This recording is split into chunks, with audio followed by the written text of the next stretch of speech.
Bonjour, je suis ici aujourd'hui pour que vous m'accordiez votre temps afin de pouvoir comprendre les abbayes et la vie des moines afin d'en parler à mes élèves. Bonjour et bienvenue dans notre abbaye. Je suis frère Nassim et si vous le voudrez, je vous présenterai notre abbaye. Bonjour, je suis frère Joachim et je vais vous présenter notre vie au sein de notre abbaye. Alors, frère Joachim, pouvez-vous me décrire une journée type au sein de l'abbaye? Oui, bien sûr. Alors par exemple, de Pâques à octobre, nous les frères, nous sortons pour travailler sur nos travaux quotidiens, de type manuel. De la première à la quatrième heure, puis de la quatrième à la sixième heure, nous nous consacrons à la lecture des livres saints, afin de nous instruire. C'est un travail intellectuel. Après la sixième heure, nous prenons le repas et nous nous reposons en silence dans notre lit, dans le dortoir. Puis nous procédons à la prière, se nommant la nome, à 8h30. Puis pour terminer, nous travaillons sur ce qu'il y a à faire jusqu'à la prière, se nommant la vêpre. Ah oui, je comprends, votre vie quotidienne me semble chargée comparée à la mienne. Mais frère Joachim, trouvez-vous cela difficile pour vous? Je ne trouve pas ça tellement difficile, car je me suis engagé dans cette vie, même si elle paraît dure. Car nous voulons vivre, même si elle paraît dure, de nos travaux manuels et de nos récoltes comme les apôtres et nos pères. Oui, je vois. Personnellement, je n'y arriverai pas. Mais grâce à vous, j'en ai appris beaucoup.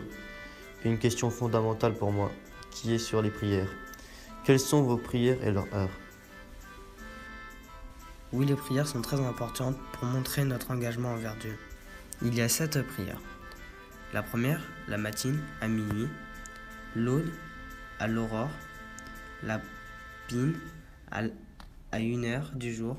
La tierce, à 3h. La sexte, à 6h. La none, à 9h. Et la vêpre le soir. Merci frère Joachim, j'en ai appris beaucoup grâce à vous. Un grand merci et au revoir. Il n'y a pas de quoi, au revoir. Frère Nassim, pouvez-vous me décrire votre abbaye s'il vous plaît?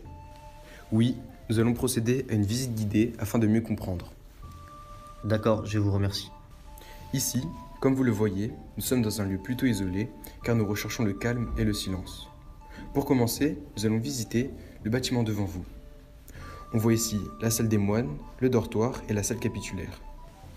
À quoi sert la salle des moines et la salle capitulaire?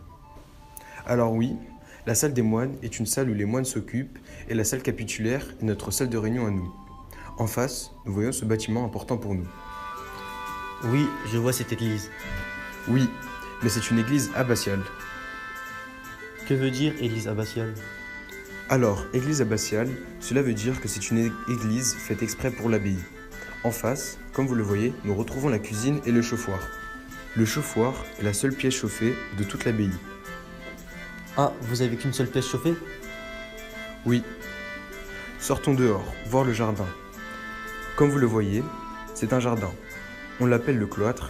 C'est une galerie couverte qui entoure le jardin et qui est au cœur de notre abbaye. Nous allons maintenant visiter le scriptorium. Voici. C'est un atelier où les moines copistes réalisent des copies des livres, car au Moyen-Âge, l'imprimerie n'existe pas encore. Et juste à côté, comme vous le remarquez, nous retrouvons la bibliothèque. C'est un endroit où tous les livres y sont stockés. Sortons dehors. Puis en face, voici un bâtiment qui vous servira pour dormir ce soir, qui est la chapelle des pèlerins et voyageurs. Il accueille les pèlerins et les voyageurs comme vous. Et juste à côté, il y a le bâtiment des hospices pour les pauvres, qui est une sorte d'œuvre de charité de l'abbaye. Un grand merci frère Nassim, je connais maintenant la disposition de l'abbaye et mes élèves seront au point sur les abbayes. De rien, c'est un plaisir. Une dernière chose frère Joachim et frère Nassim, en venant j'ai entendu qu'il y avait une opposition entre les différents ordres, moines cisterciens et moines clunisiens. Alors oui, une opposition est présente. Les moines clunisiens, eux, préfèrent le luxe et ne possèdent pas beaucoup de bâtiments pour les travaux manuels, et ont peu de terres cultivables et leur abbaye se trouve en ville. Oui, alors que les moines cisterciens, eux, qui suivent l'ordre de Saint-Benoît, recherchent des endroits isolés, calmes, coupés du monde et renient la richesse, et possèdent des bâtiments simples, et se consacrent aux travaux manuels. Je vous remercie frère Joachim et Nassim, au revoir. Au revoir. Au revoir.